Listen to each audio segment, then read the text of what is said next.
کی وجہ سے انہوں نے یہ کیا, ہم بھی یہ کر رہے ہیں, وہ بھی کوئی گستاخی کریں گے, کیا پھر اس کے ایمبیسڈر کو بھی ہم واپس بھیجیں گے؟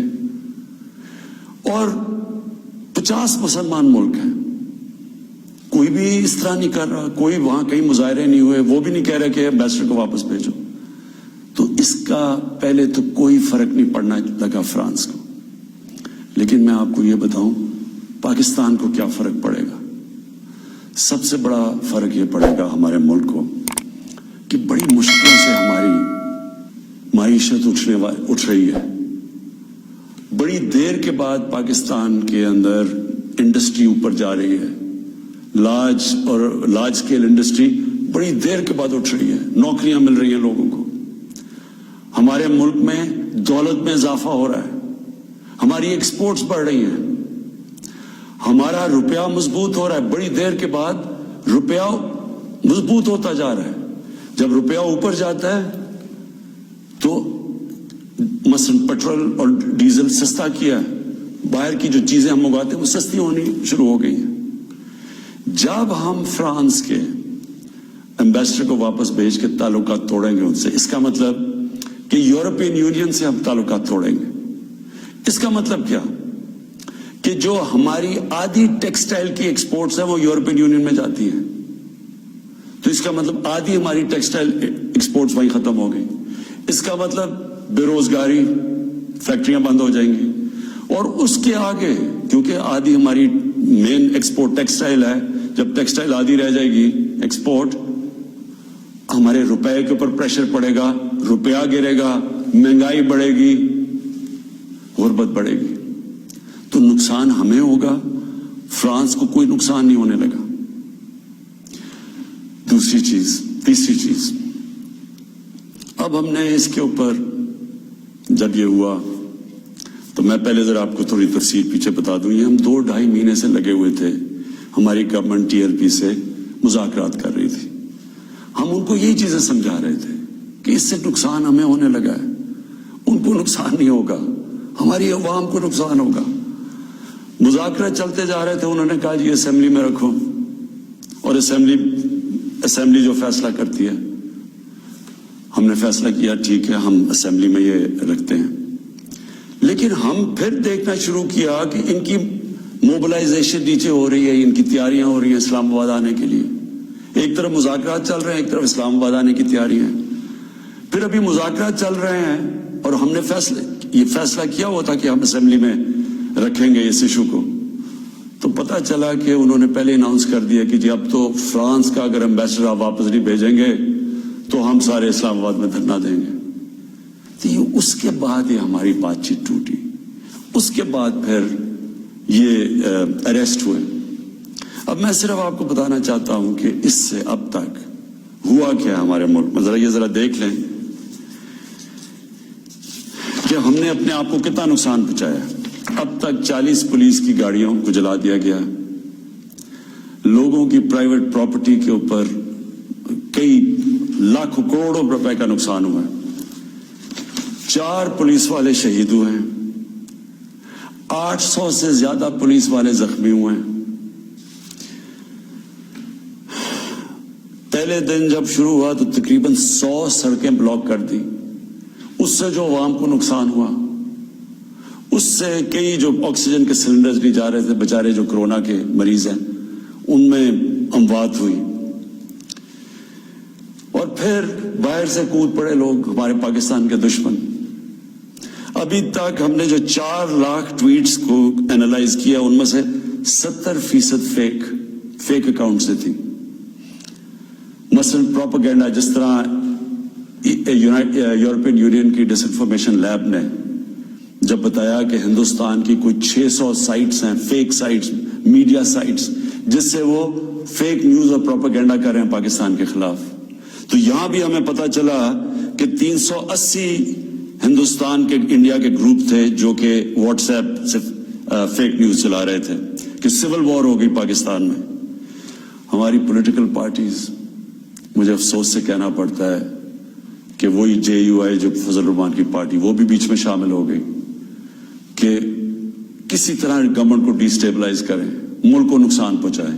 ساتھ وہ نون لیگ اب ان سے میں پوچھتا ہوں کہ جب یہ سلمان رشدی نے کتاب لکھی تھی تو نواز شریف تو پہلی دفعہ پرائم منسٹر بنے تھے، کتنی انہوں نے سٹیٹمنٹس دی تھی، کتنی دفعہ انہوں نے کسی فورم میں کہا تھا کہ اس نے بڑا غلط کام کیا، مسلمانوں کے دلوں کو تکلیف پہنچائی ہے.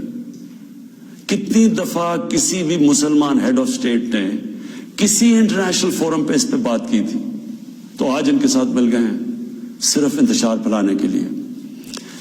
دیکھیں، اب یہ میں نے آپ کو بتایا کہ ایک اپروچ ہے کہ اپنے ملک میں مظاہرے کرو، اپنے ملک کو نقصان کرو، کوئی فرق نہیں پڑتا فرانس کو، اچھا ایمبیسڈر واپس بھیج دو، کوئی فرق نہیں پڑتا.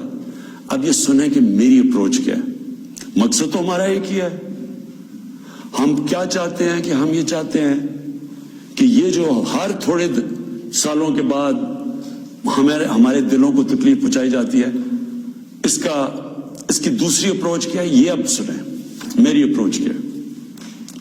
دیکھیں، میں پھر سے آپ کو بتاتا ہوں، مغرب کو میں سب سے بہتر سمجھتا ہوں، میری بڑی زندگی گزری ہے وہاں، میں ان کی سوچ کو جانتا ہوں. دیکھیں، سب سے پہلے جو کوشش کرنی چاہیے، جو ہم نے کی ہے، اور میں ابھی بتاتا ہوں ہم نے کیا کیا کوشش کی ہے. اچھا، میں یہ پہلے بتا دوں، سب سے پہلے جون 2019 میں 14ویں جو سمٹ تھی OIC کی، وہ پہلی دفعہ جا کے میں نے اسلاموفوبیا کی بھی بات کی، اور میں نے یہ بات کیا کہ جو مغرب کے اندر ہمارے پیارے نبی کی بے حرمتی کی جاتی ہے، کہ ہم سب مسلمان ملکوں کو مل کے ہم ایک پلان کرنا چاہیے، کہ اکٹھا اپروچ کرنا چاہیے، کہ ان کو سمجھانا چاہیے مغرب کو. دوسرا، میں نے پھر جب سپٹمبر 2019 میں یونائٹڈ نیشنز کی جنرل اسمبلی میں گیا، ادھر میں نے یہ اٹھایا، دونوں چیزیں، اسلاموفوبیا کی بھی بات کی. اسلاموفوبیا کا کیا مطلب ہے؟ اسلام کے خلاف نفرت، اور اس نفرت کے اندر ایک یہ ہے کہ وہ ہمارے نبی صلی اللہ علیہ وسلم کی شان میں گستاخی کرتے ہیں. تو یہ ایک ہی چیز اکٹھے کرتے ہیں یہ. تو ادھر میں نے بات کی یونائٹڈ نیشنز میں. پھر اگلے سال جو 2020 میں یونائٹڈ نیشنز کی جنرل اسمبلی ہوئی، پھر میں نے اسلاموفوبیا کی بات کی، اور میں نے کہا کہ یہ کس طرح 1.25 ارب لوگوں کو تکلیف پہنچائی جاتی ہے. پھر یونائٹڈ نیشنز کی ہیومن رائٹس باڈیز کے اندر اور کمیشن میں میری گورنمنٹ نے مسلسل اسلاموفوبیا کی بات کی. پھر میں نے فیس بک کا جو CEO ہے مارک زکربرگ، میں نے اس کو خط لکھا کہ کیسے فیس بک کو استعمال نہیں کرنا چاہیے اسلاموفوبیا کے لیے. اور پھر جب یہ فرانس میں ہوا، اور جس کے اوپر یہ TLP کہہ رہی ہے کہ فرانس کے ایمبیسڈر کو واپس بھیجیں، میں نے سارے مسلمان ہیڈز آف سٹیٹس کو خط لکھا، اور میں نے ان کو کہا کہ ہمیں جوائنٹ ایکشن لینا چاہیے اس کے اوپر. اور اب میں آپ کو سمجھانا چاہتا ہوں میری اسٹریٹجی کیا ہے. اسٹریٹجی یہ ہے کہ ہم سارے مسلمان ملک کے جو ہیڈز ہیں، ہم مل کے مغرب کے فورمز میں، یورپین یونین میں، یونائٹڈ نیشنز میں، ہم ان کو یہ بتائیں کہ کیوں ہمیں تکلیف ہوتی ہے جب یہ آزادی رائے، فریڈم آف سپیچ کے نام پہ یہ جب نبی صلی اللہ علیہ وسلم کی شان میں گستاخی کرتے ہیں. کیونکہ ان کو اس چیز کی سمجھ نہیں ہے. مغرب کے اندر ان کے جو پیغمبر ہیں، ان کو اس طرح نہیں، ان کا پیار اور عشق جس طرح ہمارا ہے، ہمارے نبی سے ہے، ان کو اس طرح کا نہ، ان کی اس طرح کی عزت کرتے ہیں. اور وہاں بلکہ وہ دین کو ان کے اتنے قریب نہیں ہے جس طرح ہم اپنے دین کے قریب رہتے ہیں.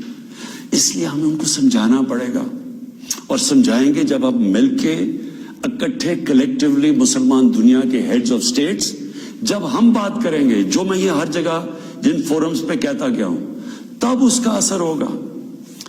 دنیا میں تھوڑے سے یہودی ہیں، لیکن وہ سارے یہودیوں نے اکٹھے ہو کے دنیا کو، مغربی دنیا کو بتایا ہے کہ جو ہولوکاسٹ تھا، جدھر یہودیوں کی قتل عام ہوئی تھی، انہوں نے کہا کہ اس کے خلاف کوئی منفی بات نہ کی جائے کہیں بھی، کسی میڈیا پہ. آج کہیں بھی، آج مغربی میڈیا کسی ملک میں ہولوکاسٹ کے خلاف کوئی بات نہیں کر سکتا. 4 یورپین ملک ایسے ہیں جدھر جیل میں ڈال دیتے ہیں اگر آپ ہولوکاسٹ کے خلاف کوئی منفی بات کریں. تو کیا ہم یہ نہیں ان کو باور کروا سکتے کہ ہمیں کتنی تکلیف پہنچتی ہے؟ اور یہ صرف اور یہ ہم تب کریں گے جب ہم کلیکٹیولی مل کے کریں. اور میں آپ کو یقین دلاتا ہوں کیونکہ میں مغرب کو سمجھتا ہوں, ان کو سمجھ ہی نہیں ہے اس چیز کی. جب ہم پروٹیسٹ کرتے ہیں, جب ہم مظاہرے ہوتے ہیں, وہ سمجھتے ہیں مسلمان آزادی رائے کے خلاف ہے, اور وہ پھر بجائے اس کو سمجھنے کے وہ پھر اور کوئی جان کے شرارت کرتے ہیں ہمیں تکلیف دینے کی. اس لیے پہلا تو یہ چیز ہے. اور دوسرا میں جو کہنا چاہتا ہوں وہ یہ, دوسرا طریقہ کیا ہے کہ جب ایک 50 مسلمان ملک مل کے یہ کہیں گے کہ اگر کسی ملک میں سے اس طرح کیا گیا تو ہم سارے مل کے ان کا ٹریڈ بوائیکاٹ کریں گے, ان کی ہم چیزیں نہیں خریدیں گے, اس کا اثر ہوگا. اس طرح ہم اپنا جو ہم مقصد ہے اس پہ پہنچ سکتے ہیں. میں نے آپ کو 2 مقصد بتائے. ایک یہ TLP کا مقصد ہے, ہم ساری زندگی بھی لگے رہے ہیں, ہم اپنے ملک کو نقصان پہنچاتے رہیں گے, کبھی کوئی فرق نہیں پڑنے لگا ان کو. جو میں کیمپین کر رہا ہوں, میں آپ کو یقین دلاتا ہوں کہ یہی طریقہ ہے کہ انشاءاللہ ایک دن ان کو سمجھ آ جائے گی, اور وہ دن دور نہیں ہے. میں آج آپ سب کے سامنے کہتا ہوں کہ میں ذمہ داری اس کی لیتا ہوں, میں ہی اس کیمپین کو لیڈ کروں گا, لیکن میں انشاءاللہ اپنی قوم کو مایوس نہیں کروں گا, اپنے مسلمانوں کو مایوس نہیں کروں گا.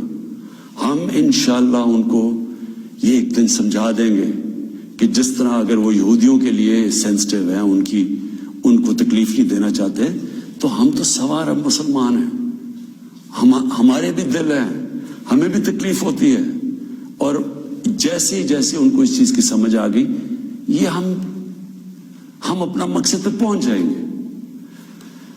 آخر میں اپنے علماء ان کو خاص طور پہ کہنا چاہتا ہوں کہ آپ کو اس میں ہمارے ساتھ مل کے, میرے ساتھ مل کے میری تائید کرنی چاہیے, ہماری مدد کرنی چاہیے, کیونکہ یہ جو چیزیں یہ جو ہو رہے ہیں ہمارے ملک کو نقصان پہنچ رہا ہے, اس سے تکلیف پہنچتی ہے.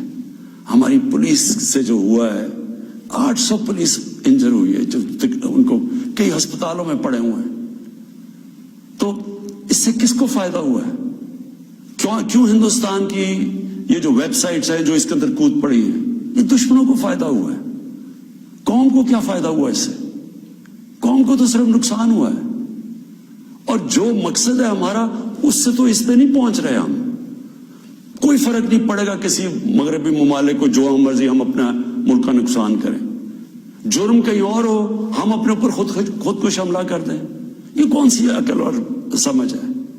تو میں آپ سب کو کہوں گا, اپنی قوم کو کہوں گا کہ یہ ٹائم ہے اکٹھے ہونے کا. ہمارا ملک بڑی مشکلوں سے ایک اس طرف نکل رہا ہے کہ ہم اب اوپر آنے والے ہیں. ہماری معیشت اٹھ رہی ہے, لوگوں کو روزگار مل رہا ہے, ہمارا روپیہ مضبوط ہو رہا ہے, ہمارا ملک کا ڈائریکشن ٹھیک ہے. تو یہ ٹائم اپنے ملک کو نقصان پہنچانے کے لیے نہیں ہے. یہ صرف ہمارے ملک کے دشمن ہمیں نقصان پہنچائیں گے. ہم سب کو اب اکٹھے ہو کے اللہ کا شکر ادا کرنا چاہیے کہ ہم یہ 2 سال بڑے مشکل وقت سے گزرے ہیں.